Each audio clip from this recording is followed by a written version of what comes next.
Today we are hosting Eugenio from Platform Design Toolkit. With Eugenio and his co-founders, we've been in close touch for the last few months, and we have been collaborating on these kind of sessions, and also hopefully we will start doing work together too. So Eugenio, do you want to share that thing we spoke earlier, or? Yeah, sure. Well, it's a pleasure to be here. First of all, thank you for organizing. We tried our best in the last 2 months to find a date that works for everybody. And now we are, but last week I went to Sweden for a workshop, one of the few live in presence workshop that I had the chance to have this year. And I come back very satisfied, but also with COVID. So it's a week that I'm spending in my room in a different set.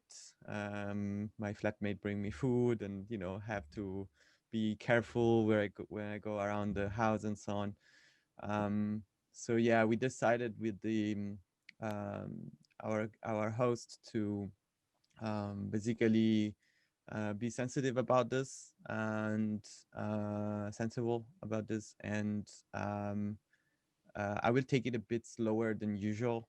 Normally I do very energetic presentations. I will probably try to go in that direction, but at a certain point my breath will be shorter, so don't worry, I'm fine. um, Thank you for your messages. um, but yeah, just that. Thanks, Uh, Aga. Yeah. uh, so yeah, and as we all know, Zoom doesn't transmit the virus, so we are all safe. Uh, uh, I want to quickly introduce you to Atelier.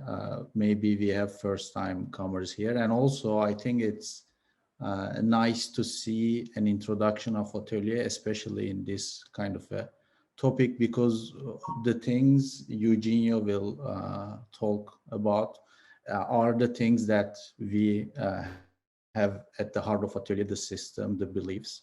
So I'm going to do that very quickly and then pass it over to Eugenio. He has a talk in 4 sections. He's going to tell us about all that. And we will also have a Q&A session, hopefully. And yeah, that's about the plan. So um,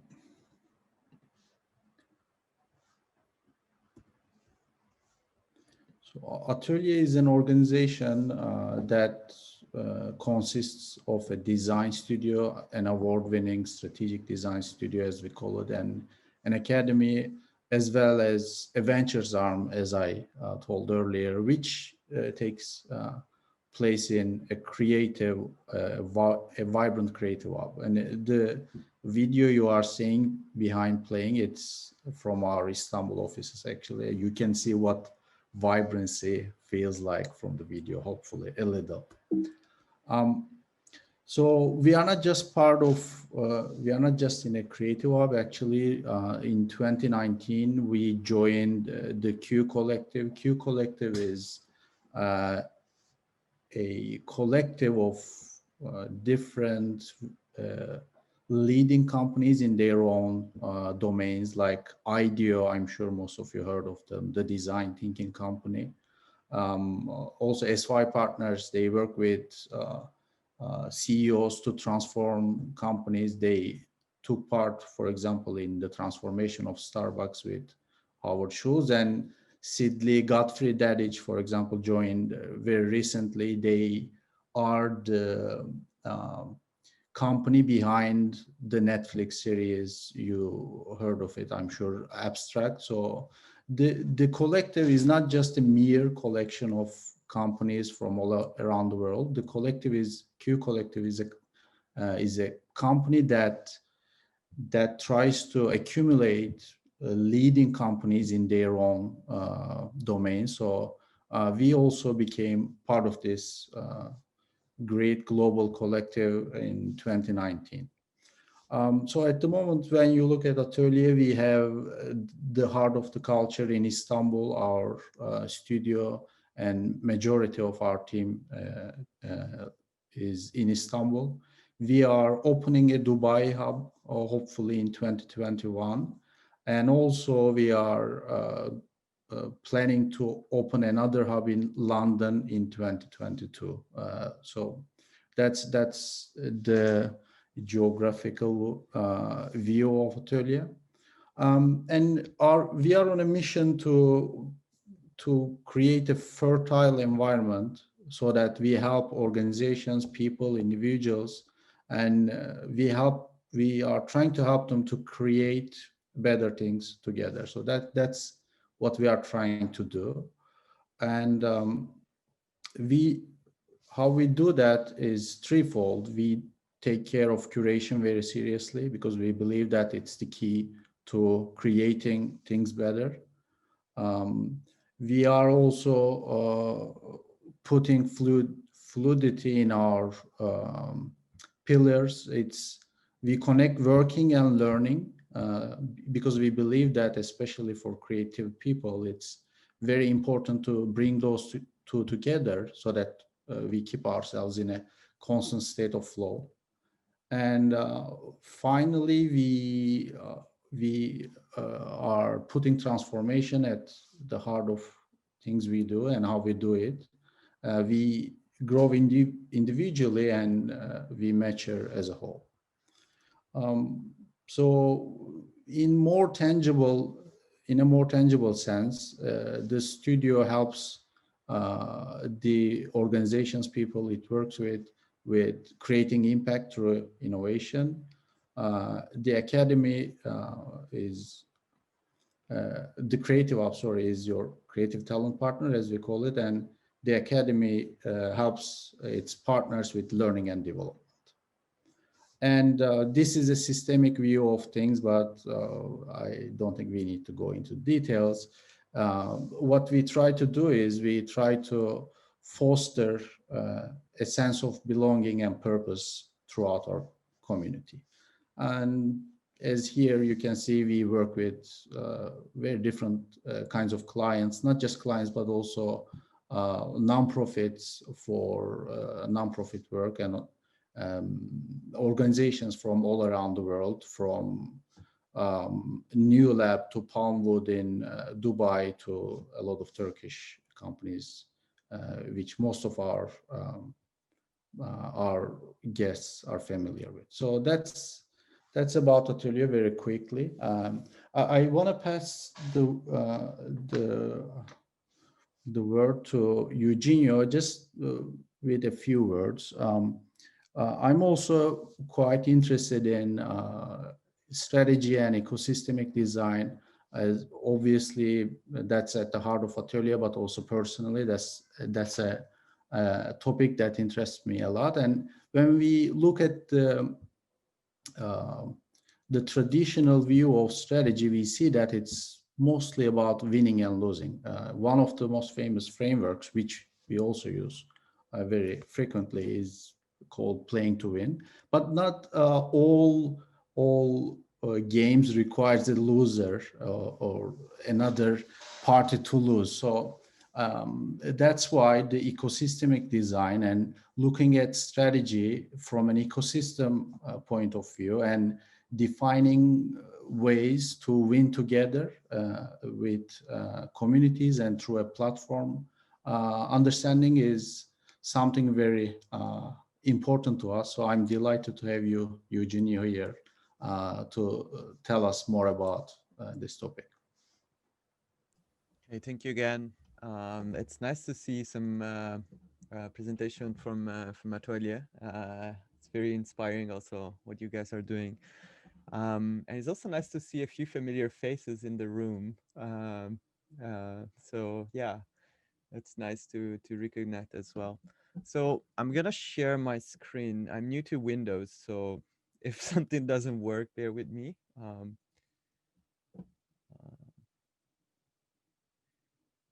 guess it's this. Yeah. Do you see the screen? Yes. Do you see it now? Okay, cool. So I can go. All right. So before we start, just a little introduction about myself. I'm Eugenio. I co-founded the company behind the Platform Design Toolkit, which is called Boundaryless. In these very weeks, we are in a big process of rebranding. So you will see our uh, visual identity changing, not so dramatically, but soon. Because we started all of this around the toolkit, but then the toolkit, which is this open source methodology that I'm going to introduce in a moment, it spanned so much other things out. And now, yeah, okay, we are still known in the world as a platform design toolkit company, but there is so much more around that I'm going to share with you today, that this label is not good anymore. In my spare time, in my spare professional time, I also advise a few companies and institution, and recently I got involved in the Circles UBI, which is basically a project of universal basic income on blockchain, starting from local economy. So this is also something that I'm really involved in, as you will see during the presentation, also a few pointers in that direction. So before we start to introduce platforms and so on, I just want to give you an understanding of what brought us here today, as Boundaryless. So in 2013, I met Simone in a French association that we were both in. And he had this intuition that, this observation that basically the business model canvas, which is a great tool by Alexander Osterwalder, wasn't enough to capture the complex value flows that happens in marketplaces that in those years were increasingly becoming more popular, dominating market, and so on. And so I started to play with the business model canvas, which is released in Creative Commons, and start to modify it to allow to have it basically multi-sided value channels, and also a way to understand, okay, what kind of value I provide to the ecosystem and what value I can capture as a platform shaper. So it all started like from this idea. He started to present it at the Barcelona Design Week, I guess, the first time. People start to see it interestingly, and then I remember was, I guess, September of that year. He called me to go on a first workshop with a corporate client, which is one of the largest corporate investment banking in Italy. And I was still at the university, and it was very exciting to join that. And after a 2-3 workshop, we understood, okay, there is a real traction, and we get to sit down and develop something more complete. And also at the beginning, when you launch something, you get so much feedback, and it's the most interesting moment where you should capture those feedback is exactly the beginning of a release. So long story short, after a while, 3 years more or less, we started to be engaged with increasingly more um, complicated contracts and organizations, and so we needed to found a company around this. And in 2016, we founded the company, and we released the 2.0 version, which is basically the updated 2.0 version, which is basically the one that you still find today, a bit updated, with a user guide, um, and that's basically how the world started to know more about this.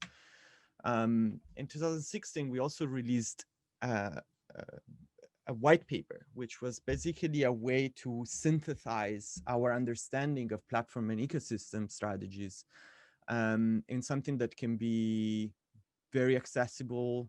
You don't have to read like 20 different blog posts to understand what it is. It's just one PDF. You download it. We translated in 6 languages. Um, Today it's downloaded 60. Um, we have 60,000 downloads of the toolkit, 50,000 of the white paper. And we also develop other tools that I'm going to show you in a moment. So this was the beginning. And then from there to now, every year, more or less, we consolidate new pieces that are part of the Platform Design Toolkit. So at a certain point, we start to understand, okay, there are similar patterns, similar ways, similar approaches that platform strategists and successful marketplaces and platform adopt in order to transform an entire market or an industry. So we start to systematize this into a bunch of cards that we usually use also in our workshops, but you can download them in Creative Commons. They're up there on the website. And then 2 years ago, roughly, we continuously reading and also understanding of what other thought leader in the world were writing about platforms and ecosystem. We start to basically digest even more this understanding and trying to come up with this unified market theory of digital. It's a unified theory of digital markets, more specifically. But today, all markets are digital, basically. So, and this theory that is also, I'm gonna give you a few pointer today. You're gonna be able to read more on our website. You can read our blog posts, our research blog posts that we publish every 15 days. And it's increasingly also condensed into design thinking and service design tools that we release. So then we released a few other principles of platformization. A few of them, I'm going to share them today as well. And then we say, okay, wait a minute. If the platform design toolkit allow you to design a strategy, a platform strategy, when you have an idea, how do you come up with ideas first? And so by integrating the work of Simon Wardley on value chain analysis and this digital market theory, we come up with this platform opportunity exploration guide, which is basically a framework made of a guide and a few canvases that allow you to basically assess the position, the unique position that your organization or yourself have in a certain context, in a certain industry, and understand what opportunities you have given a certain position, a certain understanding of the context. So it's usually a set of tools and a phase that we work with companies when they don't have already a platform idea. They maybe have some ideas, but it's a way to generate 10 tens of different ideas, and then, okay, these two maybe are more interesting for us. Okay, let's dig more into that with the platform design toolkit. Then we brought our methodology on Miro before Corona, and it was a lucky partnership that we had, I would say, given the current circumstances, because yeah, we had the chance to basically start to master Miro and Zoom and online workshops before it became relevant. So today, what you have in terms of tools out there are basically 3 major pillars.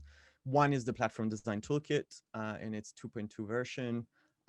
It's made of a series of canvases that allow you to come from an idea an understanding of an ecosystem, to MVP, basically. So a minimum viable platform prototype that allow you to basically do customer development, customer discovery, or better, ecosystem discovery, how we call it. So it's also integrating like Steve Blank, customer discovery, lean approach, UX research. Like it has evolved in this more complex, multifaceted methodology. Then there's the platform of opportunity exploration framework that I introduced a bit before. I'm gonna show you something else later to understand your opportunities. And then ultimately, in the last few months, we consolidated a work based on our relationship with Higher Group in China, in Qingdao. And yeah, I'll let you know more later because it's very exciting, but it's basically, okay, if platform strategies and ecosystem strategies are successful as product strategies or service strategies, why I don't apply them in to my own self, to my own organization internally, to my HR, to the way I deal with innovation, the way I deal with procurement, the way I deal with management as well, and strategy, of course. So um, there are pioneers that are already going in that direction, and they are at that stage not because they started 2 years ago. We will see they started 40 years ago, and that's the reason why today they are at that point. Um, so we will touch base on this later, but basically these are the tools. They're all released in open source with Creative Commons license. You can download them on our website. You can experiment your own. And around these tools, basically, we develop we develop uh, training formats and workshops that have these three iterative pillars. So there is always an element of theory, then there's the exercise or the activity that you do on the tools, and then there's a moment to reflect also together and to get insight from the other participants and from us. So it's always this. This is our approach to training, and it works. It works very well. Um, and it brought us from basically what we were before, a more consulting firm, today to a facilitation training media sort of company, which is much more scalable than a consulting firm, and I think also funnier and more diverse. So these are some numbers. They always change and they're never so precise, but this roughly the number of adopters today, the people that are using the methodology in the world. We train more than 1,000 people, and we work with 60 more organizations on their own specific projects in-house. So those are some of the brands that work with us. Yeah, so this especially from this here. We also have a wide community, so both the people that comes to our public master classes and the one that are more corporate relationships, so the people that we know when we work with companies are all living and enjoying together in our community that we are improving at the moment. Is it's Discord channels and Telegram channels, or on the newsletter and other events and webinars that we were running. So I would say that especially in this last year, we have been, so 2 years ago was more like live. So we organized live gatherings, and now it's way more online, of course. It's only online. And we are increasingly going in that direction because we see that there is a lot of value in working with people more closely and really tapping into this collective intelligence altogether. So today is also a podcast, Boundaryless, which has been one of the pillar of the new white paper that we are going to release tomorrow. I'm going to tell you also this in a moment. And in this podcast series, basically, we interview either other thought leaders, so theorists and practitioners of management and strategy, and also leaders of companies, so people that are have a more specific overview of a specific industry or a specific approach. It's super insightful. It's very interesting, and it's growing like fast. So we are happy for that as well. And now we are at the beginning of the second series, so you should check it out. So then 2019 was also the year where we realized that there were a lot of copycats or laggards. So it's normal that it's normal that uh, of course we were expecting that platform and ecosystem would have become much more popular over the years, but then also sadly we saw people copycat, like just copy pasting our brochures even, or so and also working for like big companies. None of the companies in this slide, um, especially the known one, but yeah, there's definitely a lot of copycats out there, which is flattering, I would say, because it shows that there is value in what we're doing, so much so that people are basically just copying, not evolving so much. So, but after 3 years, uh, we also realized that the context of platform ecosystem, the word context is changing. There are new economic and environmental risk factors, as you know. There is increasingly this wide experimentation of new organizational models that are integrating with business models. So organizational model and business models are merging into a new way of understanding what an organization is actually. And of course, new technologies. So technologies that are really, as the architecture is really providing structural changes in the way industries are organized today. And so if you think about crypto ledgers, machine learning, and of course the uh, exploding use of data and sensors, this is really providing what we call a market reset, a market shift, so much so that it becomes a reset of the table, right? And so you're going to see increasingly new players much faster than you saw players like Google or Facebook come about and becoming market leaders. So there is on one side this acceleration that is also demanding, okay, what is the other side of, so in socio-technical system you have one side which is the technical side, and the other side is social, it's like the society, right? And so what is the social part? What does it mean this for society, not only for organizations? And so this is just a brief pointer for later, but especially for tomorrow when we're going to release this new white paper. So yeah, this is the white paper.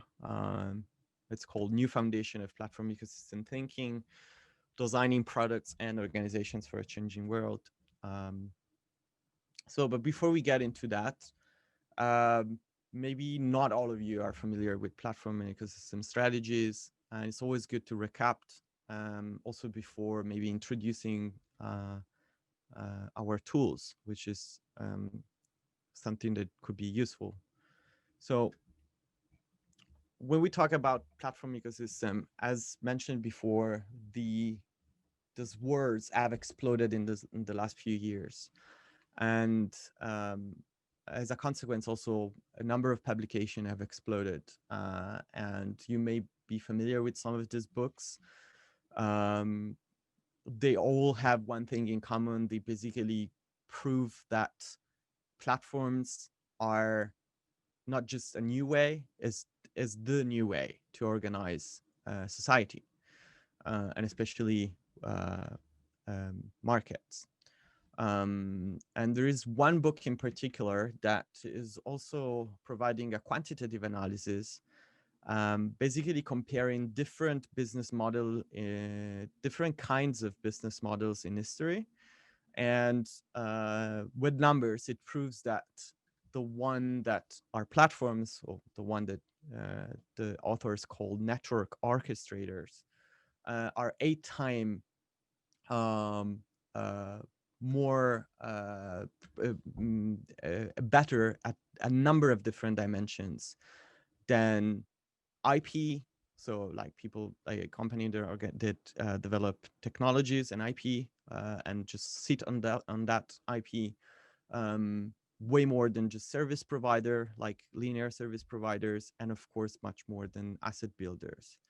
And this, of course, also we can talk extensively how this changed the um, way that risks is managed in different kind of business models, and why this is taking over in this way. So, but this is all like maybe something for later. So just a quick set of examples of platforms that you may be familiar with. So maybe you're familiar with the Salesforce marketplace, which basically started as a app store with developers and adopters. So yeah, so you have on one side you curate the sides of developer, providing them a marketplace and payment channels and the sort of quality standards um, that you want to set in this marketplace. And on the other side, you help them market this towards customer, right? So you're gonna go on the other side and you basically um, um, try to have more and more consumers to find solutions in this marketplace. Then after a while, Salesforce also introduced this consulting in their marketplace. So basically, when you try to adopt a solution now in their marketplace, um, you can also hire a team from a leading consulting firm to integrate this basically in your work your workflow or your geography. So increasingly, platforms are catering ever more complex experiences, as we're gonna see. So they're becoming more vertically integrated and managed platforms, especially the business to business and business to customer kind of platform. You're probably familiar with Shopify. Shopify changed the rule for um, basically the whole industry of online shops, especially let's say more artisanal shops or like small medium business shops, by uh, um, enabling this ecosystem of not only people that wants to have an e-commerce shop on their own digital premises on their own websites, but also all the creators and the experts and software and components partners and developers to enrich this ecosystem and provide ever more um, customized and contextualized solutions for sellers. So Shopify is extremely interesting because I don't remember which year, but there were a couple of years where they produced much more revenues for their ecosystem than for themselves, and this is like a really interesting number to see. It's here. So it was 2018, and basically Shopify estimated that partners made 1.7 billion and they did roughly 1 billion. So that's very, very interesting, especially in a world where, Amazon with its own policy was eating a bigger portion of the market, and also not like externalizing a lot of the risk on its own merchants as well, let aside the environment.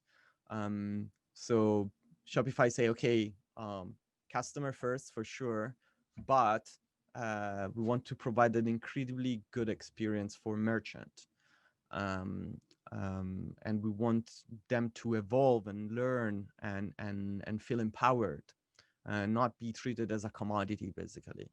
So it's a very interesting ecosystem. So why platform are happening now? So what is the, let's say, the historical context where they happen? So platforms are existing in this loop of what is technically possible and what is culturally desirable. And this is a positive self-sustaining loop that in which platforms are a key example. This is the socio-technical loop. So it always have happened in history, from fire to a small settlement of hunter-gatherer to 21st century digitalized world and globalized world. The difference is that this loop now is happening at a much faster rate due to the kind of technology and geopolitical context that we have today. So there are a number of enablers and driver that makes this. So what is technically possible is not only the increasing pervasivity of technology. So think about, smartphones and computing power on demand, and complex computing processes on demand, but also knowledge and production has become much more available than, let's say, 10 years ago. So knowledge, you see that the Wikipedia sign there, but that to refer to the fact that today there is pretty much every sort of knowledge, or you find it online. You can learn pretty much everything, and a lot of intelligence is open source at the moment.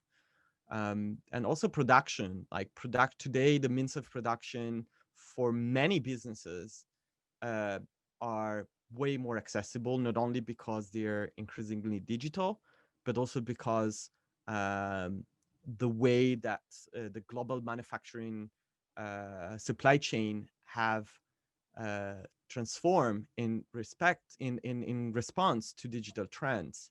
I've provided today manufacturing as a service pretty much for everybody that know how to do it, but it's very, very accessible.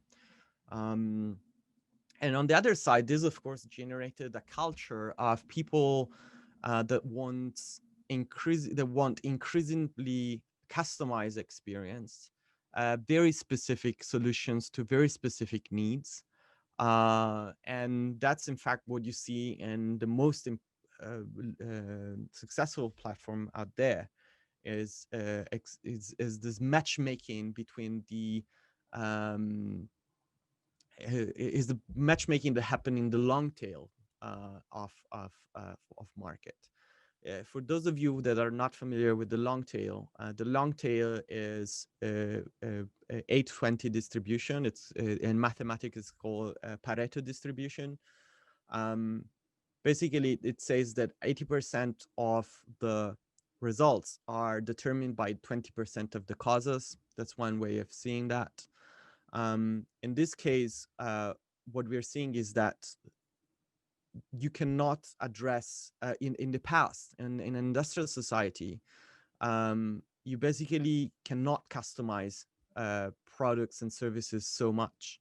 So what you do is very few models or very few models of a certain, or customization of a certain products or on services, because there's no way for you as an industrial entity with a factory, with a small workforce, to address such a difference in customer needs. But when you connect, so in a post-industrial society, what you can do is to connect different sides of the ecosystem, producers and consumers.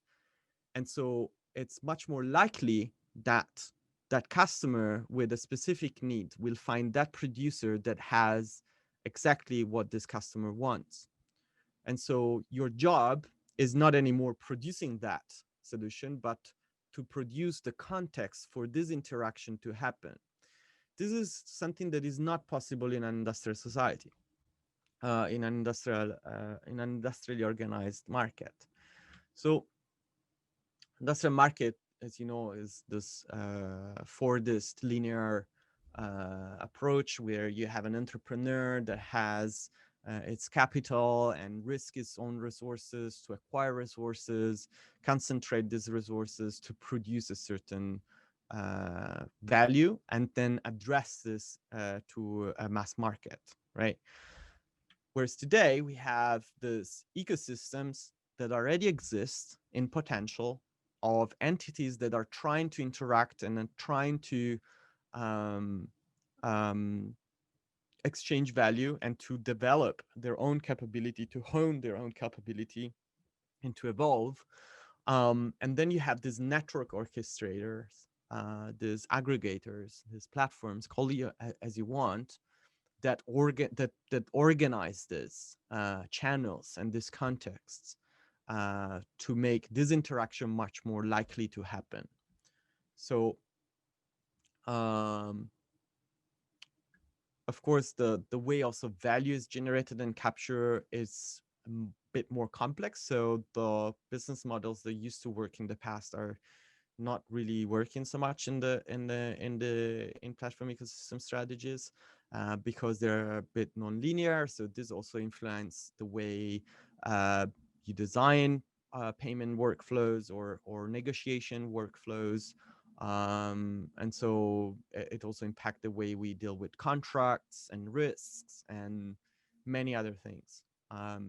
So it's complex for sure. So before I introduce this idea of a unified digital market theory, and so starting from our understanding of capitalism and just generally the evolution of human activities on planet Earth, we buy into the evolutionary framework that was, well, evolutionary economics is a long dated school that has had many, I would say, pillar or like thought leaders, and uh, particularly interesting for us is the work of Simon Wardley, with whom we also collaborated, who developed the Wardley's map, which is a way to basically, let's see if I have one here. No. Which is basically a way to map value flows into networks and then understanding, okay, what kind of strategic moves I can make. And one of his foundational elements of his theory, which also comes from other evolutionary economics theory, is that every human activity is evolved from a state of genesis where the risk and the cost of starting that activity is very risky and very high. And the cost is very high. So think about today, if you want to do asteroid mining, that's a genesis activity. There's no infrastructure for there. There is no aggregators and there's no niche markets for that. So what you do is to invest in something that is incredibly expensive and risky to become an infrastructural player. And then on top of this infrastructure, then people will build services that over time will become commodities and then utilities, to the point with this dynamic of fragmentation and concentration. So over time, what for you was very risky becomes something that becomes a commodity. So maybe in 200 years, you can get, I don't know, asteroid rocks on demand. I don't know. You can basically, or you maybe can, I don't know. Think about the Hyperloop, for instance. Someone that wants to create a new infrastructure on the top of the existing one to move goods and people at a very high speed in this vacuum tube, right? So that's incredibly risky. But then on top, there will be, of course, people developing services, layers of services, until probably there will be different companies developing this infrastructure like you have today. In many countries, you have different train companies. And for you as a consumer, at a certain point, it becomes a commodity. There's not so much difference between the two, right? Just as much um, your phone, the electricity, the internet that you're using. Yeah, there are differences in quality, but not so substantial in terms of price. So all of these things tend to become commodities over time. But the other thing that happened when they become a commodity is that they become bricks for other people to build new innovation, new genesis. So the people that now are trying to do asteroid mining are using commodities like chemistry, um, electricity, internet, access to knowledge, talent, internet, and so on, that 30, 40, 100 years ago were genesis, where something totally new, something that you cannot access as a service just everywhere, anytime you want, like you can do today. So this is how, according to this framework, uh, our activities evolved. On top of this framework, we designed this triangle that you see, which is basically a way to picture how different players and different entities are playing the platform game. There are incumbents often that are playing, they have a lot of assets, they have a lot of heavy assets, they are in control of entire industries for a number of reasons like dependencies, historical dependencies, and so on. And they're also trying to innovate and become platforms, but they're basically infrastructures. There's also infrastructures like Amazon's or player like Amazon's that are at the same time infrastructure, but also aggregators, and they're also trying to enable niche markets. So infrastructures, as I told you, become a commodity. It's a race to the bottom. There's not so much margin that you can make there. But definitely, it's a good position to imagine what kind of platform strategy you can deploy, right? So in the middle, you see that there is aggregators. Aggregators is basically what we call platforms. Are these in-between players that have a very interesting they have a very good understanding of a certain niche, a certain ecosystem that can be enabled, that today is not enabled. And they're also able to leverage on infrastructure. So if you take the folks that launched Airbnb, they were people like this. They were people that had an understanding that there was a potential there. And they were also smart enough or able enough to leverage on cheap infrastructure, ubiquitous infrastructures, to design something like Airbnb. In fact, the design layer of Airbnb, it's much thicker than the technological layer of Airbnb. The technological layer of Airbnb is not so complex as compared to Netflix or other platforms, no? But the design of the experience, convincing basically everybody in the world that it's fine to have strangers has paying guests in your house, is a cultural shift that it wasn't there 10 years ago. There was couch surfing, there was like other stuff, but in very niche environments and contexts, right? So, and then of course we have the niche on the top layer. We have these long tail markets. So I can play I can be somebody that does customized stickers on Fever, or customized, I don't know, um, assets on Fever for YouTube channels, right? And I play my platform game on Fever or maybe in other channels, but I'm one of these producers in this very long tail that is Fever, which is this platform on demand for services on demand. So this is to have an understanding. Today, you can picture every company, every organization, every individual in these different layers, sometimes in more than one, and also depending on the context. But we are all playing in one of these layers today. So the dynamics that happen in between these different layers is always the one of modularize and integrate. So on one side, you have a pressure of commoditization that bring the let's say unbundle things into modules, into bricks that can be recombined into new interfaces, into new services, into new business processes, and so on. On the other side, you have the experience economy, you have the niche market that wants an integrated bundled experience.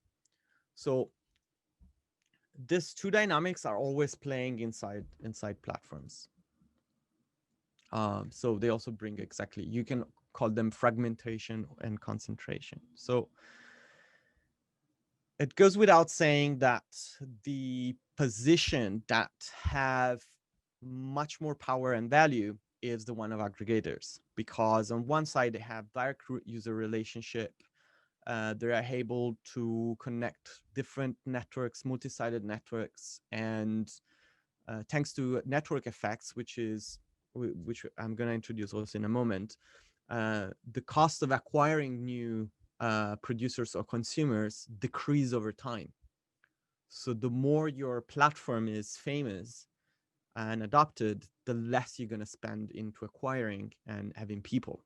They tend to have this also quasi monopoly approach evolution because of this dynamic. And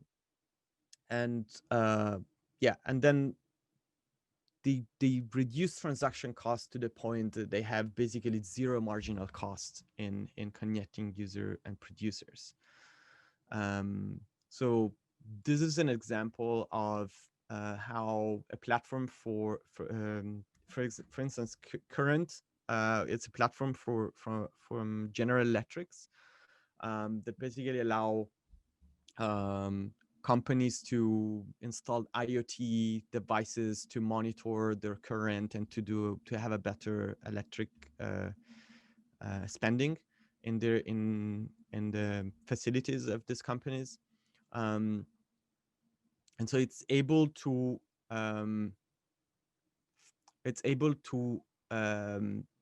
connect this with more infrastructure, for instance, with IoT platforms and more infrastructural players. Amazon shop, you can buy stuff. It's an aggregator. It's, I don't know if you're familiar with Amazon Mechanical Turk, but basically you can hire labor on demand also through Amazon, and that's another aggregator. But at the same time, Amazon is also a cloud service. So it's an infrastructure that you can have and leverage on demand. Google is the same. So again, different players can play at different a different level of this market framework. So going back to more specifically platforms and their definitions and ecosystem strategies, we can see a series of definitions. For instance, Sanjit Choudhury defined platform has new business models that allow multiple sites to interact by providing an infrastructure that connects them. So this we already saw. So tools and technologies and business models. Joe Nagel from The Power Pool, which is an interesting book that he wrote 10 years ago. It's very interesting. He stressed the point that platforms are an effort to broadly redefine the terms of competition for a market, in a sense that they provide this galvanizing message. So it's not anymore a message of competition. It's a message of, if you join this platform, the incentives between you and your peers and the other producer will be aligned.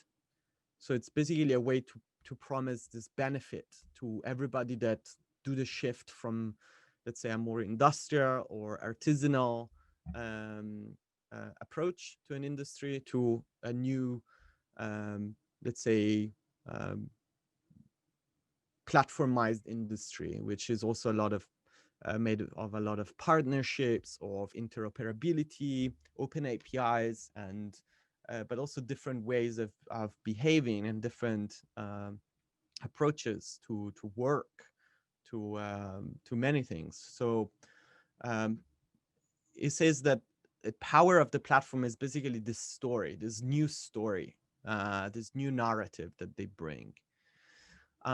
Still, Janagel stressed the point that they provide this governance structure. So they basically provide not only the field to play, but also the rules and the standards and the protocols to streamline this connection and collaboration and coordination between entities.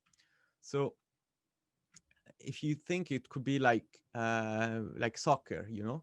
So in soccer, you have a field,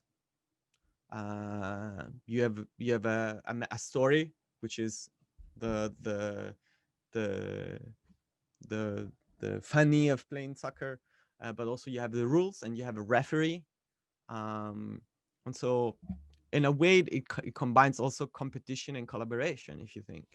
So um, to synthesize, we have a story that motivates entities to join a new context, that enable them to play. And this is possible because there are tools, processes, and technology that support this, the existence of this shared context. So there are many definitions of platforms, of course, and I will give you a couple of more, which is the one that, let's say, the more formal that we use when we train people in a moment. But what I want to tell you before I give you that definition is that platforms in ecosystems is a way to look at things. It's not technology. It's definitely not just technology. Um, um, it's really a way to look at things. Um, so yeah, I would say it's more cultural approach to uh, to reality than technology. So this is our, let's say, for one of the two formal definition that we have. So platform is a strategy run by a shaper, so somebody that shaped this strategy, um, to mobilize and support an ecosystem in creating value with the aim of capturing parts of this value. So this is the simplest one. It combines, of course, narrative, technologies, rules, channels, context, enabling services, protocols, and much more. There is another one down in the deck, which is a bit more complex, and I would say more like capturing more also the essence of the tools that we are using. But let's say that for us, platforms are strategies, are not technologies, are not just tools. So maybe it's good if we introduce the toolkit itself. So you see how all of this theory and this jargon and this things are basically consolidated inside a step-by-step tool set that you can use, you can adopt pretty much in every context to gain insights. So to start with, our understanding of ecosystems is basically that you can divide them in as many ways as you want. a way that is very practical is to divide them in three sides. So on one side, you have the side of impact, which is either the side that generates this impact. So you have a platform owner, a shaper, some organization, or a consortium of organizations that want to start an ecosystem initiative or a platform or a marketplace, right? Um, but you also have entities that will be inevitably impacted by this, either positively or negatively. And so this is also part of the impact.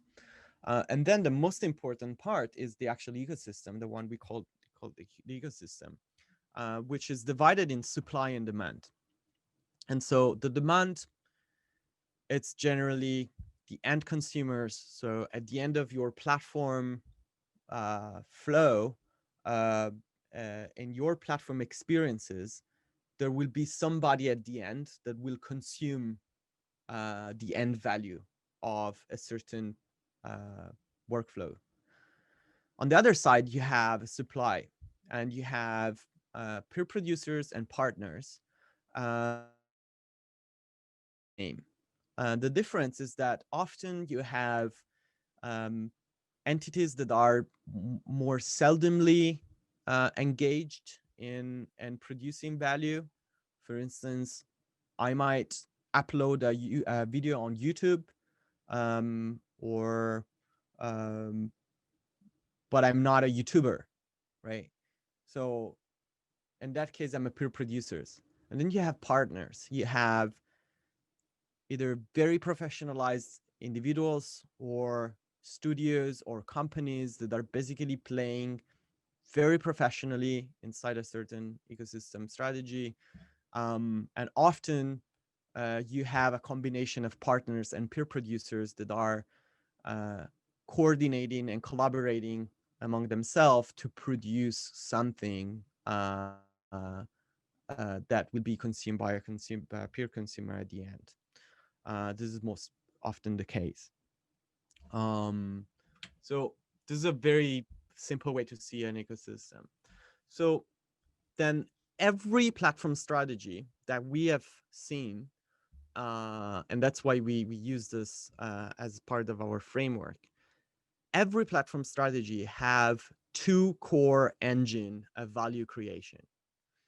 One is the transaction engine, which is basically the way that the platform shaper understand that there is a very complex coordination problem in the ecosystem.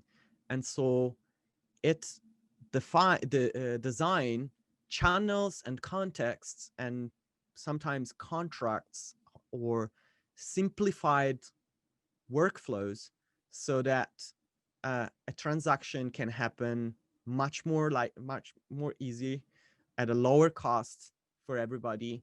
So as a consequence, it will be more likely that this is going to happen. So transaction engine is how I put in contact entities and how I make sure that they the cost of them being in touch and exchanging value is very, very low.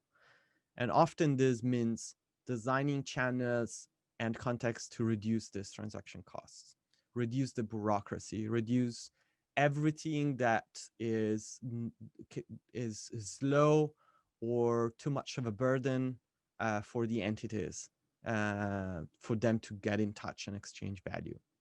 So this is very important, and it's mostly like most platforms, like platforms started as transaction engines. Historically, at the beginning, there were only as transaction engine based platforms, so marketplaces. Uh, I put in touch A with B, but then over time we saw that successful platforms are also adopting another engine, which is what we call the learning engine or the evolutionary engine, which is basically a set of support and enabling services that allow the entities to onboard, to evolve, to understand that there are much more opportunities. So maybe at the beginning, I see that there is a platform that is interesting for me, but I don't know how it works. So as a platform shaper, it's my responsibility to understand that people will likely use my platform if they are onboarded in a very good way. So there is this first step to solve, and platform offer now a lot of onboarding services of training material or tutorial or everything that allow you to set up your profile or your store in a very fast way, right? So, but then after a while, I also want that my entities start to emerge. The best entities, the best producers emerge. So a lot of platform introduce this reputation mechanism that allow a consumer to rate and producer to rate each other. But especially for producers, this become an asset because they start to compete among each other to have a better experience, a better product, so to become better producers. And when they become better producers, they also need to deal with an increasing demand, right?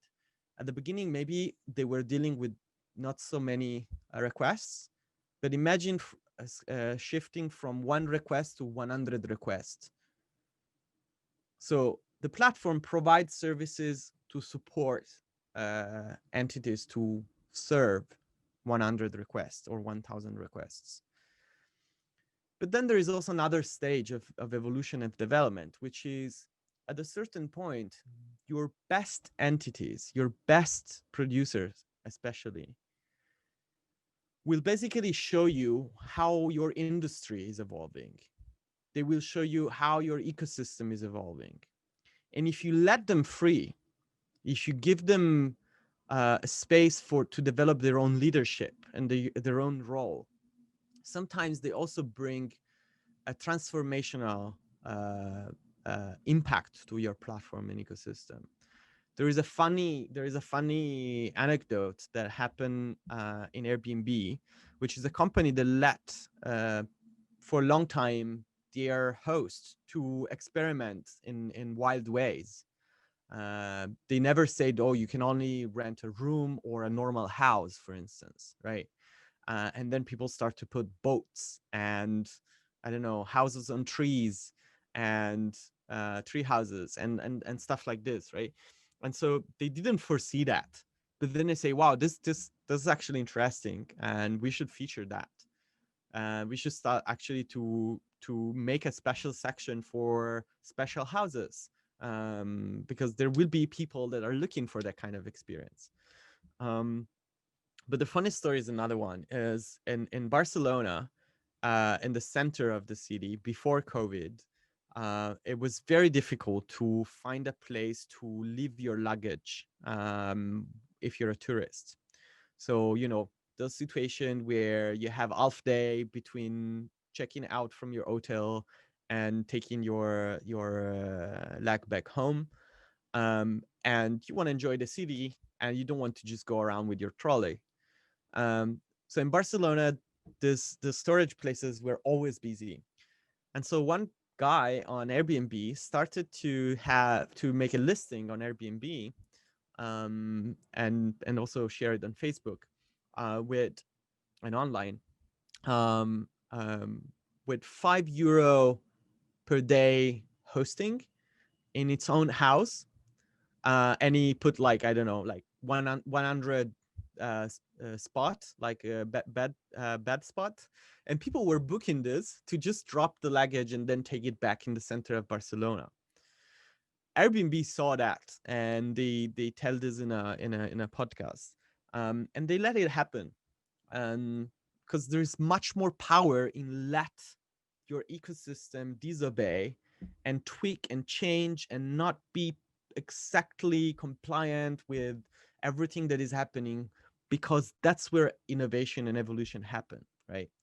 And so the learning engine is not only a learning engine for the entities, is a learning for the entire platform, the company, the shaper, right? So the two are intimately connected anyway. So, but these are the two pillars of value creation: transaction engine and learning engine. Now, when you do platform design, as I mentioned before, there's a phase where you explore your possibilities, you try to understand what kind of opportunities you might have. Then you select maybe three of them, you run a strategy session with the Platform Design Toolkit, but then you need to confront with reality. So there is an entire phase in our methodology that is very similar to customer development of Steve Blank's user research. And it's basically a way to ask ecosystem related, strategy related questions to validate and prototype as fast as you can your strategy before you invest maybe in developing a technology or developing a marketing campaign, or anything that any activity that you will use to onboard people and grow your platform. But then there is a phase where your platform actually becomes successful and you want to understand how to make it grow faster. And so we are about to release, I think, I'm not sure about the release date, so I'm not going to tell you anything, but it's on the making. But there is also an open source guide for growth hacking for platform and marketplaces and ecosystem strategies that you will find in the next months on our website for sure. But yeah, the moment you have these tools, in the Platform Design Toolkit especially, we consider this tools. And I'm gonna just introduce you very quickly what are these tools, so that if tomorrow or the next week you want to download them and you want to try them by your own with your team, you have a general idea of how they work. So we start by mapping the ecosystem. We start by mapping the ecosystem using the dimension that I told you before. So you have a platform owner or shaper, you have the partners, you have the peer producers here, and then you have the consumers. And then you can have external stakeholders. Sometimes you want to bring these external stakeholders into partners, or you maybe want to actually develop the strategy with them. So sometimes competition can be turned into an opportunity to collaborate. But then there is also like just external stakeholder, like in the case of Airbnb, for instance, imagine the municipality or Uber with the taxi driver. So there is gonna be a lot of entities that are gonna be affected somehow, and you have to understand also how to deal with those. So that's why there is also this. But what's important is what's most important is basically this side of the ecosystem. So partners, peer producer, peer consumers, and their relationship. Then when we map them, let's say we cluster, we come up with like 5 clusters of entities. And then for each of this cluster, we start to portray these entities. I think I put some afterward. Yeah, I'm gonna show them in detail later. So just an overview. So then you have a tool that is basically evolved from the empathy map, and it's a way to understand, okay, what is the perspective of each entity, what they're looking for, what is their context. Um, then you want to basically map how each entity, what they can exchange between each other, what is the potential for them to exchange. And you will discover that there are a set of entities that have a lot of potential to exchange, and there's other set of entities that have little to share. So you want to focus on those relationships that have much more potential. And then you figure out, okay, what are the transactions that actually are happening in this ecosystem, or they want to happen in this ecosystem, or what kind of transaction I can enable in my platform so that this ecosystem transact better. And so this tool allows you to analyze this and to come up with ways to basically reduce and improve this existing channels that exist or not, or create new ones. And yeah, basically figuring out what are the bricks that compose your platform experience, right? And you want to improve each step.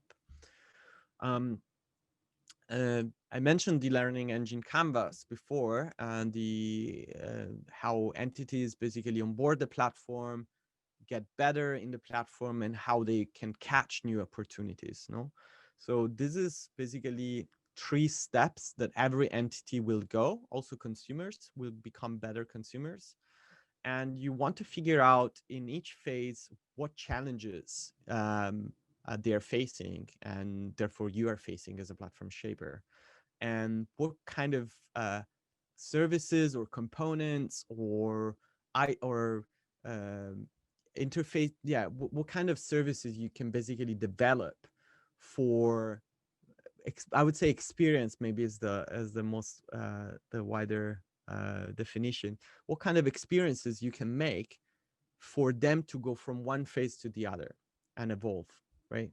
So this is the learning engine, and then at the end of this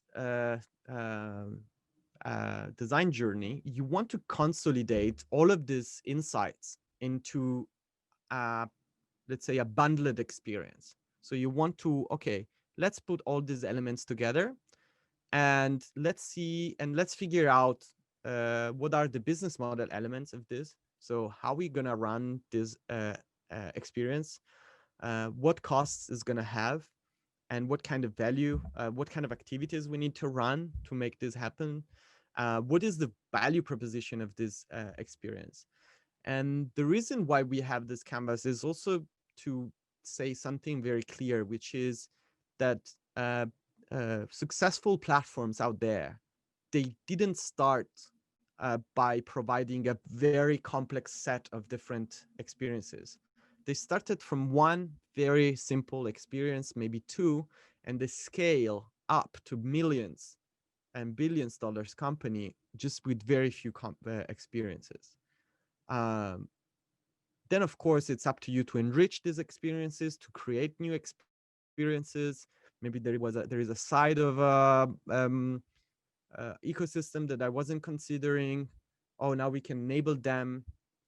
An example is this company we work with, which basically buy cars from consumers almost immediately. I sold my car to them. Maybe you also did, because it's a European German company.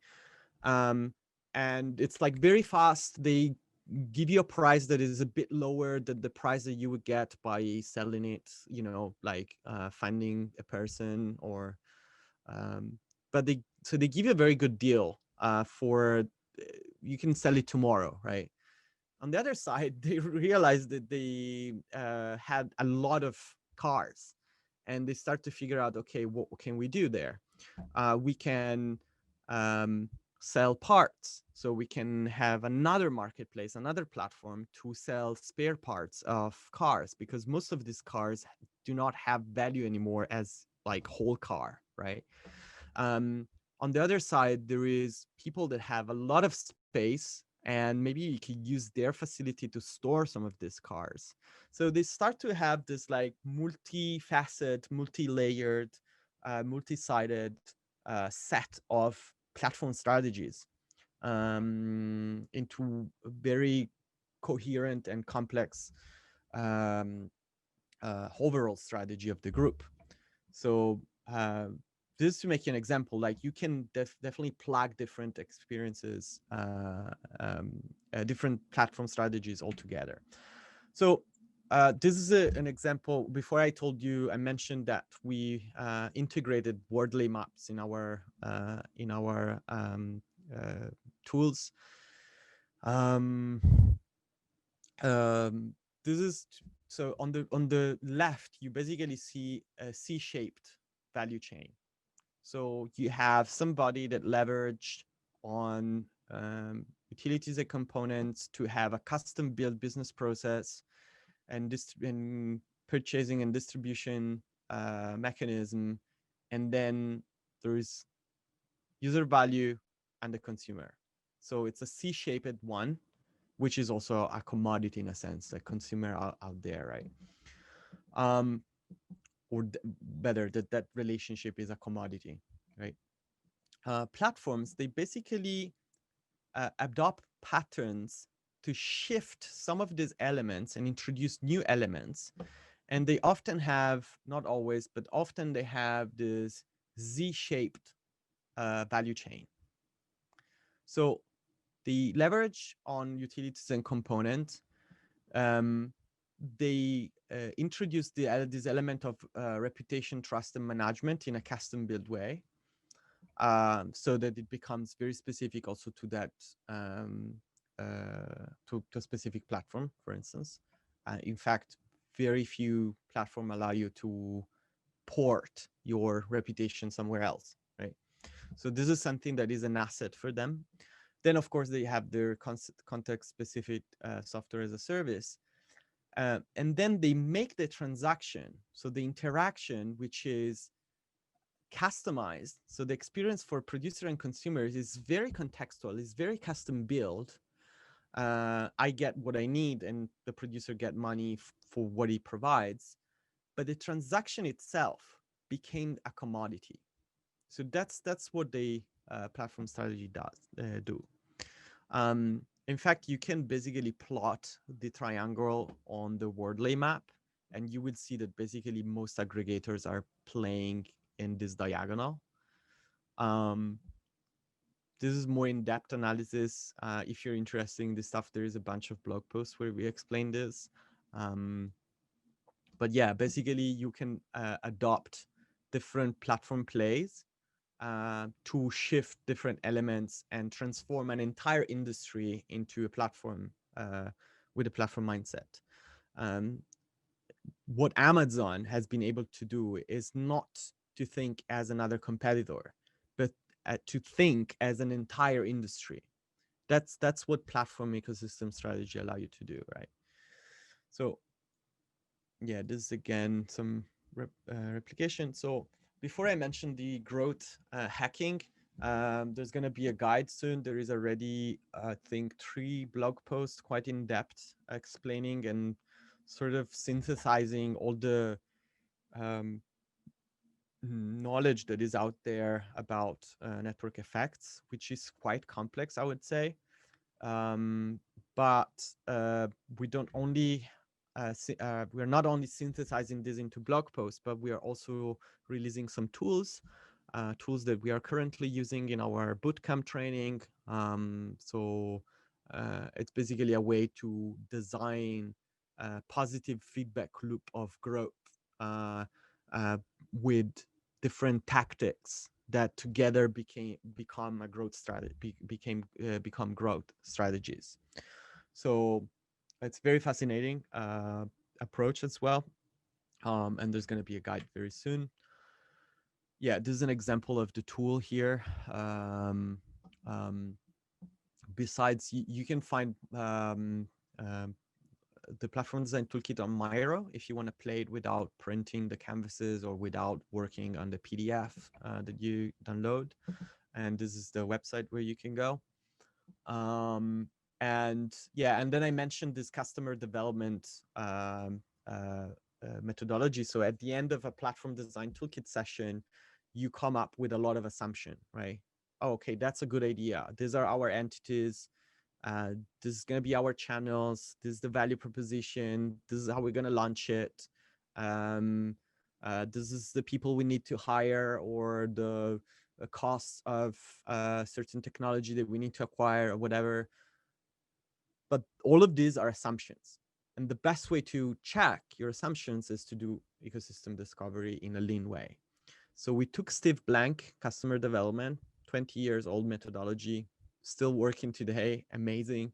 And we translated it into the jargon and the language of the toolkit, which is the basically the language of platform and ecosystems. So we customize it and tweak it in a way that can be used more specifically for multi-sided marketplace strategies. So I'm asking Akara, Dennis, how much time we still have, so I know how to better distribute the.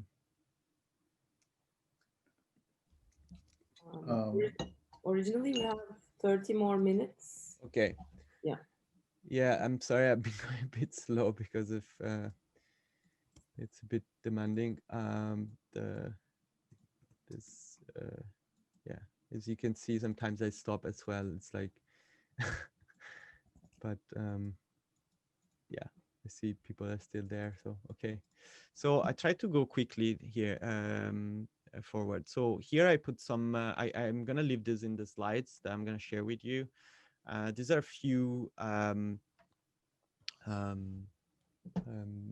These are basically a few principles that you can read and think, okay, I can apply this in my industry. And what I do, what happen if I do this mental experiment of applying this in my industry? So it's more like a card for you to reflect. And I'm gonna leave you in the chat in the slides, so you don't have to we don't have to go through this right now. But basically, are the core thinking pillar behind the platform design toolkit. Some of them. So yeah, the tools I actually introduced them before. Just very quickly, these are the wordly map, the exploration tools to understand new opportunities. Then you understand the ecosystem and each entities, what's their context, what kind of new context they're looking for. Is the experience that they're having right now worse than what I'm going to provide? But maybe I'm just used to it. So why I have to join your platform anyway, right? And so this is the way to understand. It's more like understanding, okay, what they get by getting in the platform instead of doing their old workflow. Then you want to design the engines, so the transaction engines and the learning engines, reducing transaction cost and reducing the cost of learning and evolving. And then you want to consolidate this into experience and with their own business models, and you want to test the assumptions behind these experiences by running interviews, by setting criterias, and so on. So yeah, this is the actual canvas where everything started with. So it's evolution of the business model generation canvas. We're not using this anymore, mostly. It all happened in the other tools. But yeah, just to show you that this is where it all started. So getting to a hand, and also looking back at the tools, a definition that come up from the tools is that a platform strategy help entities in the ecosystem to leverage their potential, to responding to the pressure and achieving their goals by providing something that providing them a sensible experience gain as compared to what they had before. So this is basically the value proposition that will be reflected in your entity portrait canvases for each of your entities. You will have to think, okay, what is the potential that they have to express? What's the context for them to express this? And how I can relieve them from the pressures and how they can achieve these goals that they have by providing something that is not there yet. So this is the job of a platform, basically. So yeah, so this is some of the context. This is like some of the phases when we apply platform design in different companies. At the beginning, there is a refusal, and then there's excitement, and then there is organization that take on a full platform organization transformation. It's super normal because you deal with a lot of, let's say, context, history, and politics, so to say, normally. So yeah, and you can apply really this into any context, from startups to heavily regulated industries like banking, insurance, military context.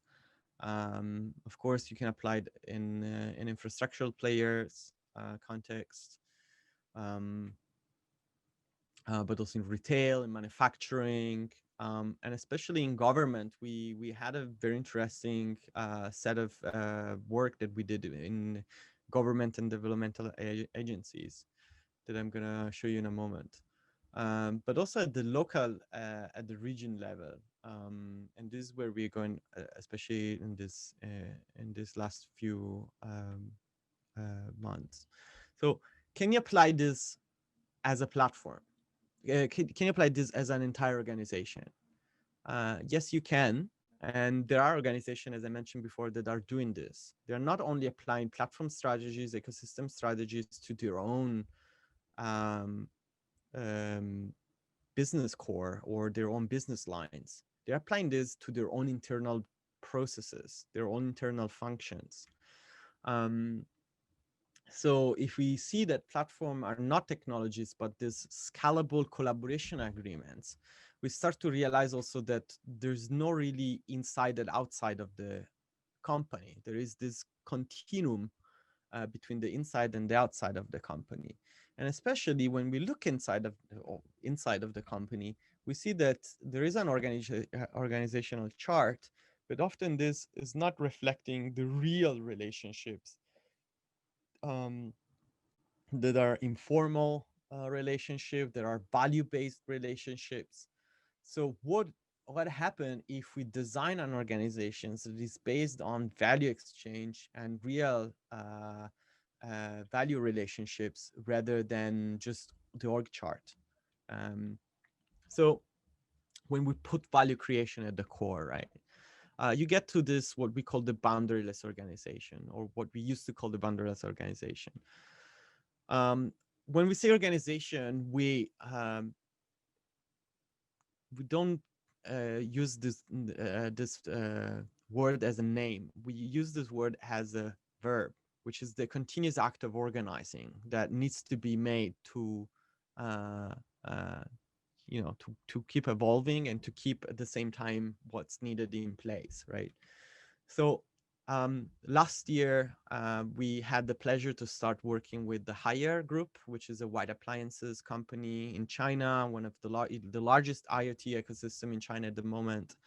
And in 1984, this municipal company that was doing refrigerators was the Qingdao Refrigerator Company, was at the verge of bankruptcy.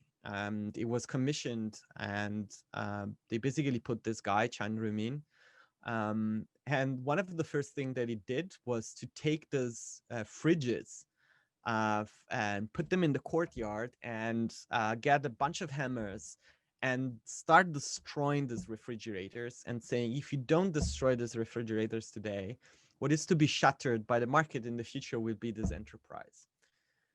This was 1984. Haier today is like a pinnacle of Harvard Business Review. All MBAs are talking about it. It's like a crazy story, and they are based on few principles. I'm gonna share just a few principles here with you, but they're really extremely interesting. So the first one is the organizational model, management model is the same thing. They call it strategy model. They call it Rendan Hui. Rendan Hui means basically Ren mean employee, Dan mean the needs of each user, and Hui means the connection between the two. So it's like, what happened if we align the incentive of the employee with the incentive of the user, the end user?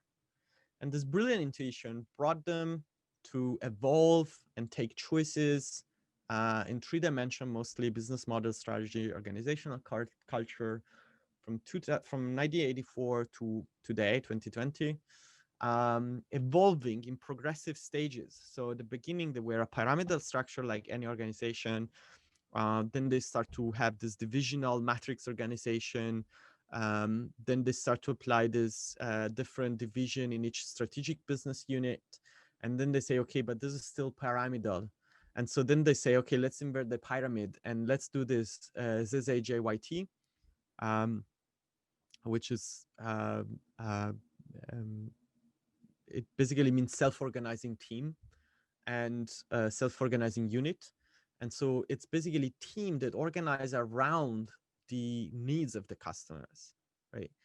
And at that moment, the business unit were already very small, like this micro teams, micro enterprises. Then from the moment that the ZZJYT to today, when we have this latest stage of higher evolution, of the Rendanhui evolution, there is something which is key to the survival of this ecosystem, which is the collaboration element. Because at the beginning, it was a lot of competition as well internally. So to give you an idea, well, yeah, so we started working with them because Hire got interested heavily in our work, in our ability to also condense and synthesize years and years of research into actionable tools. And so we started to work with them to develop a toolkit, also with the idea to integrate not only Hire, but also the experience of other organizations that are paving the way in this self-management, value-driven entrepreneurial organizing. And yeah, and also we develop a training on this tool. We trained Hire people in Europe and hired acquire companies in Europe on the Rendanhui as well. Yeah, and like we had a 2 now public masterclass, and we're doing 3 let's say large scale transformation with incumbents in Europe that wants to adopt maybe not the Rendanhui, but like part of the get inspired by it and see what happened in their own context. But definitely organizations that are committed, that are understanding that a massive shift and transformation is needed. It's not only about launching one new business model as a platform. It's a massive deep shift that needs to happen inside. So we're developing this EEO toolkit, which stands for Entrepreneurial Ecosystem Enabling Organization, which is based on 40 years experience of Hire Group and the developing of the Rendanhui, but also integrating the other companies of like Zappos, the Morningstar company,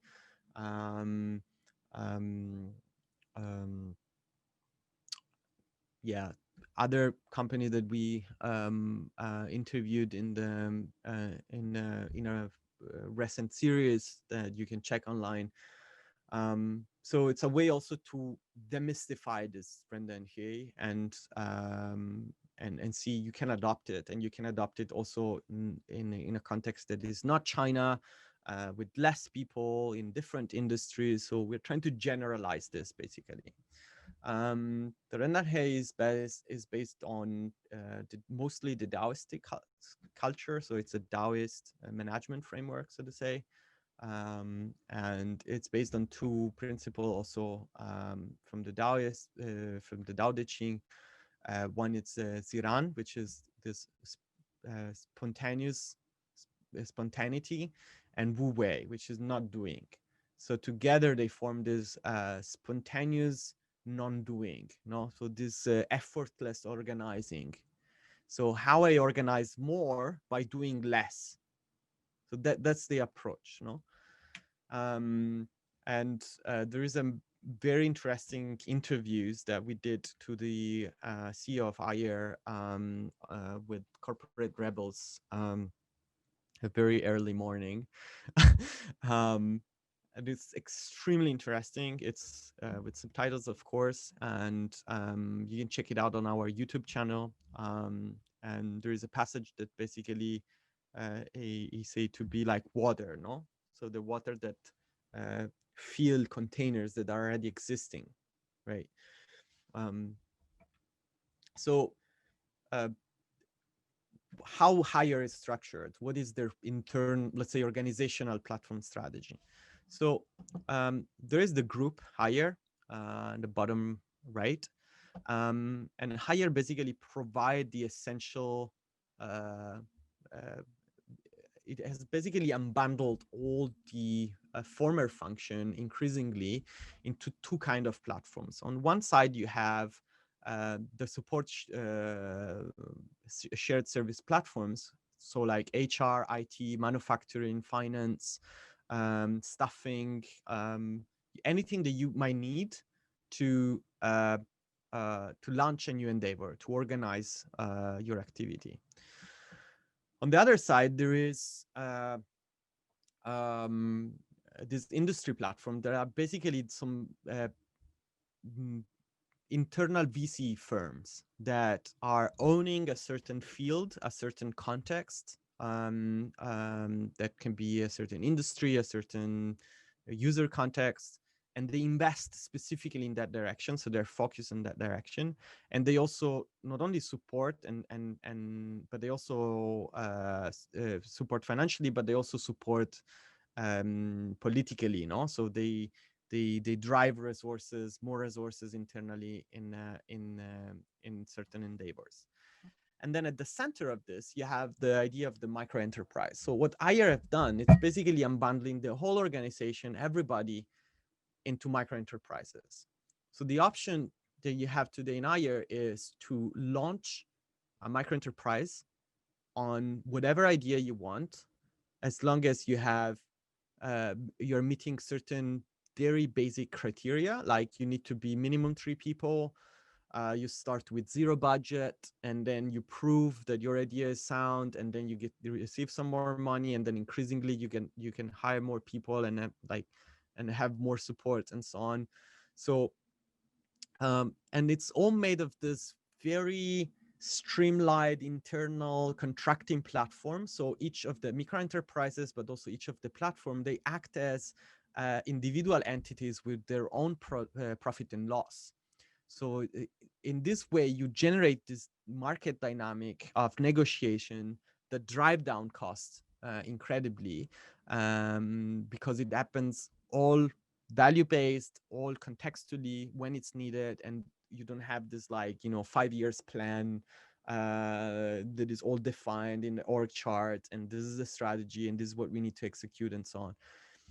Hire model is the that of inside out strategy. It's based on outside in. It's being in touch with the ecosystem, with the user needs and what they need, and then defining the strategy in that context, in this line of sight.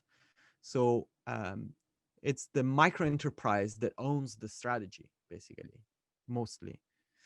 It's a bit more complicated because, of course, you have the industry platform that also decide to invest or not. So part of the strategy power is also there, right? So when there are different kind of micro enterprises, mostly defined into user MEs and node MEs. The user MEs are customer facing.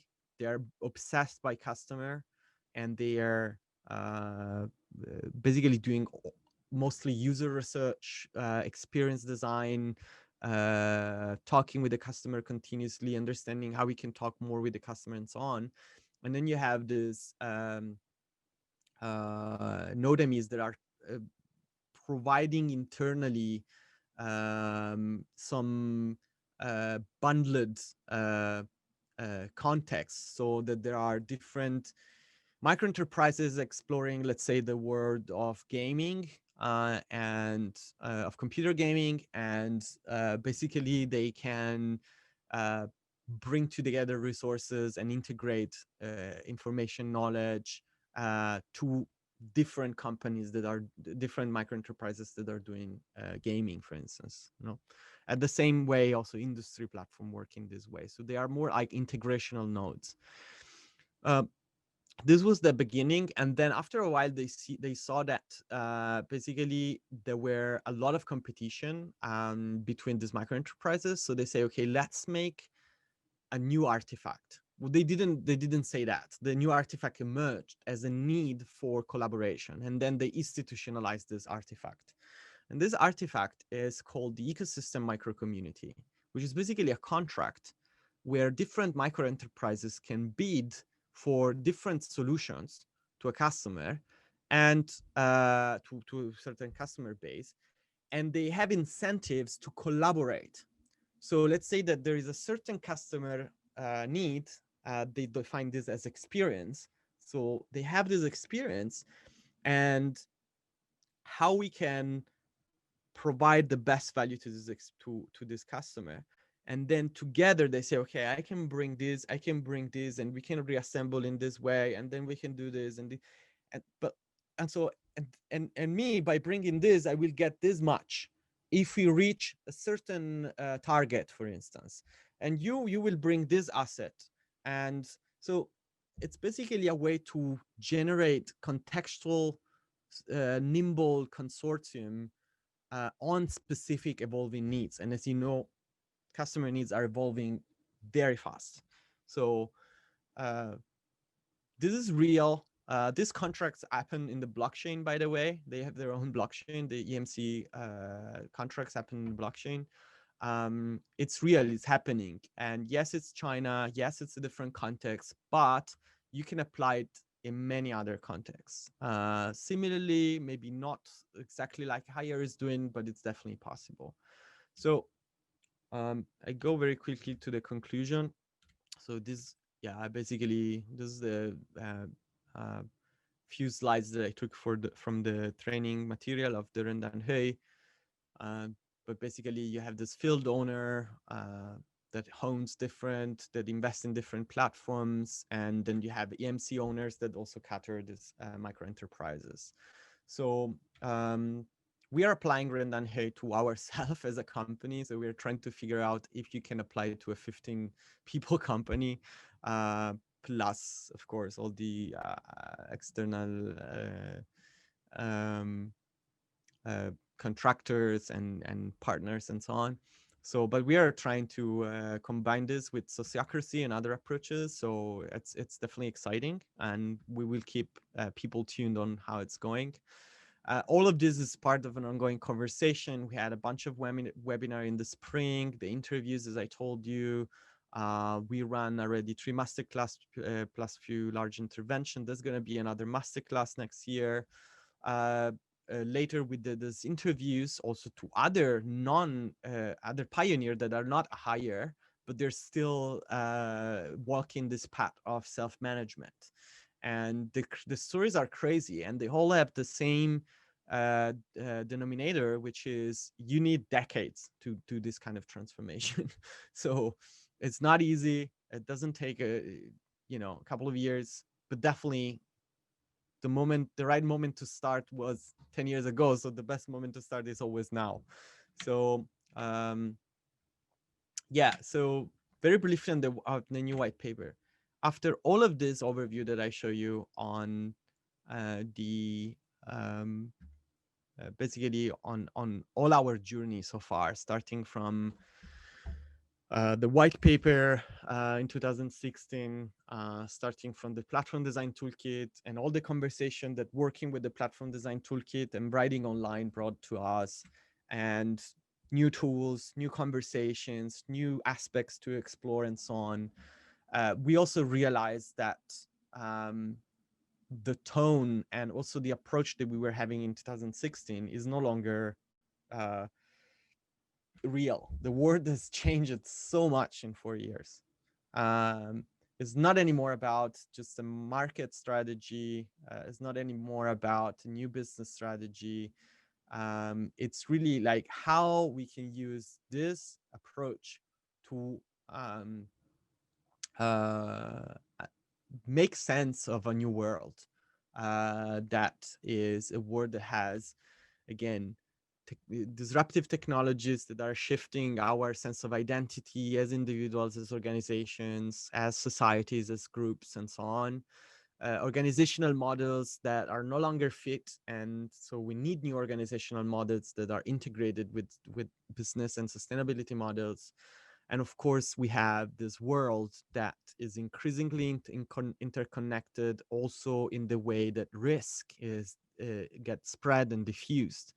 If you look at the global pandemic and, of course, the climate catastrophes that we are heading to, we cannot imagine to fix this in an industrial way. I'm not sure. I guess platform ecosystem strategy are going to be the way, our way out of this. But I'm sure that industrial bureaucratic society is not going to be the way to fix the world. So we worked with NHS, with UN, with the Inter-American Development Bank. You can apply platform strategy in the development sector.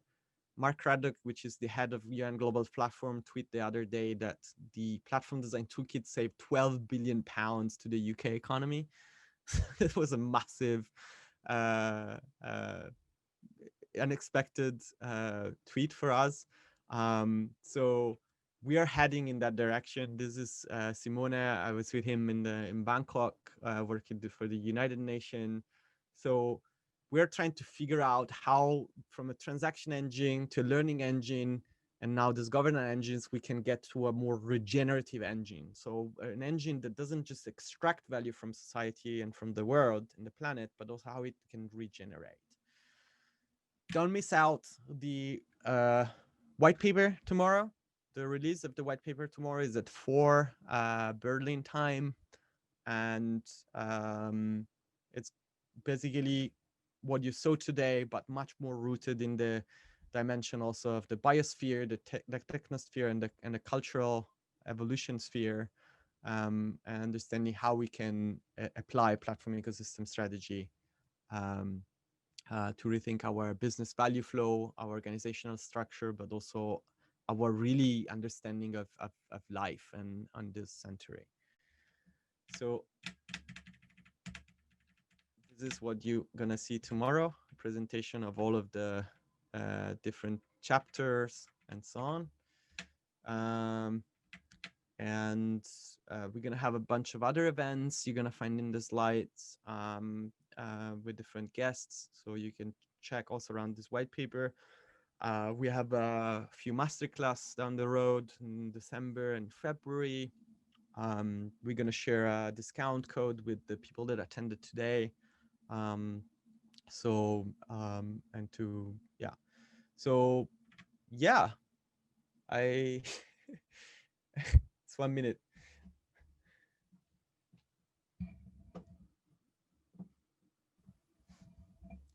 Yeah, I hope it was fast enough. I'm sorry, but I really had to take it slower because otherwise I overload my lungs. Yeah. You are on time, given the invitation, so that should be fine.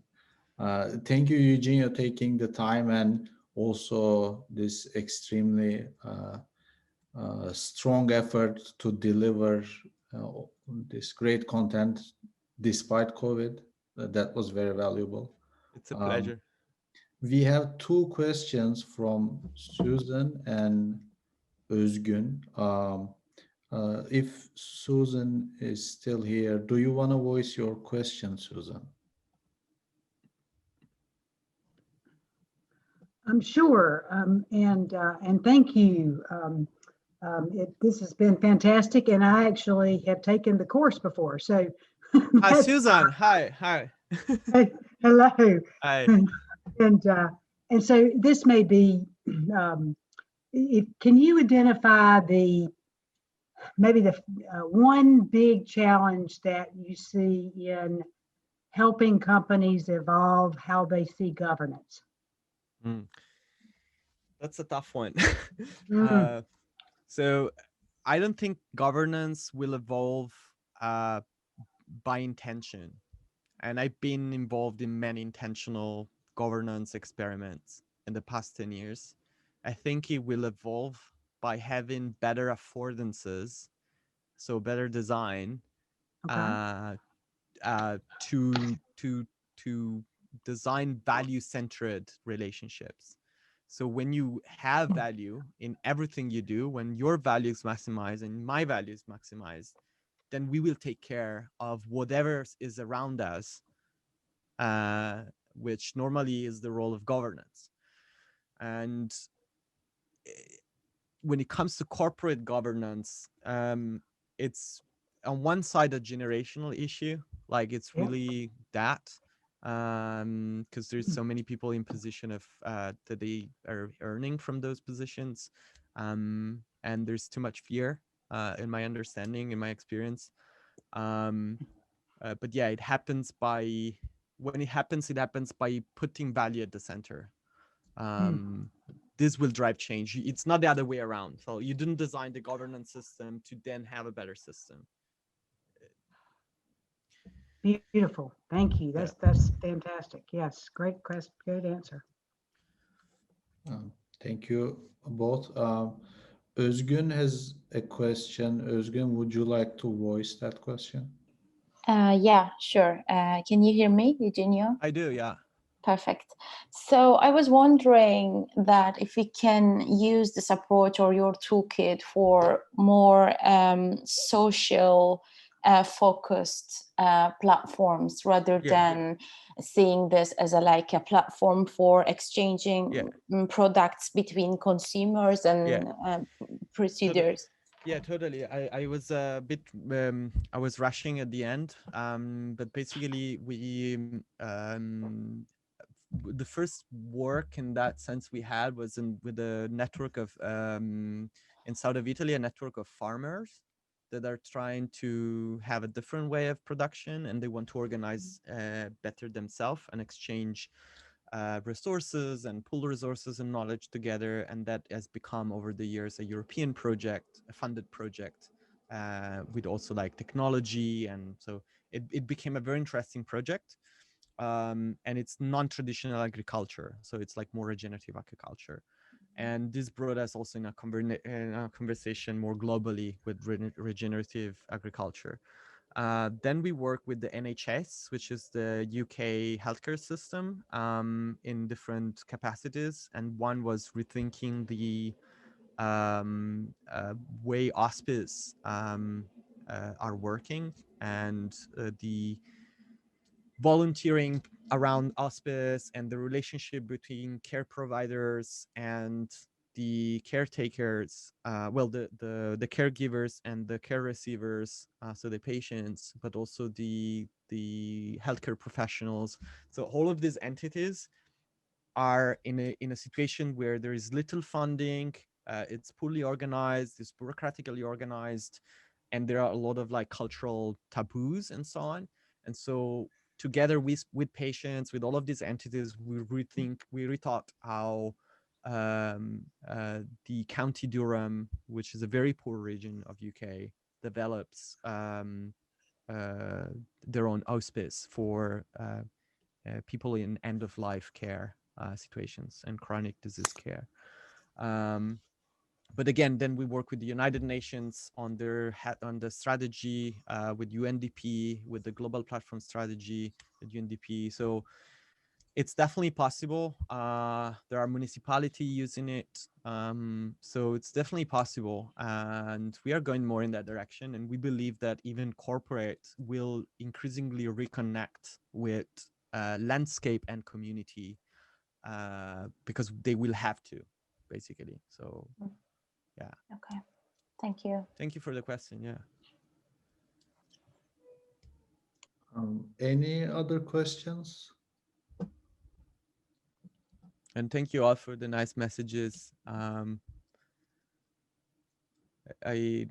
downloaded the chat so I can read it later, but it's yeah, thanks for attending. Thanks for hearing me for 2 hours talking. It was a pleasure, Eugene. Thank you. All right. I think that's about it. Thanks everyone for joining us. And again, Eugenio, thanks a lot for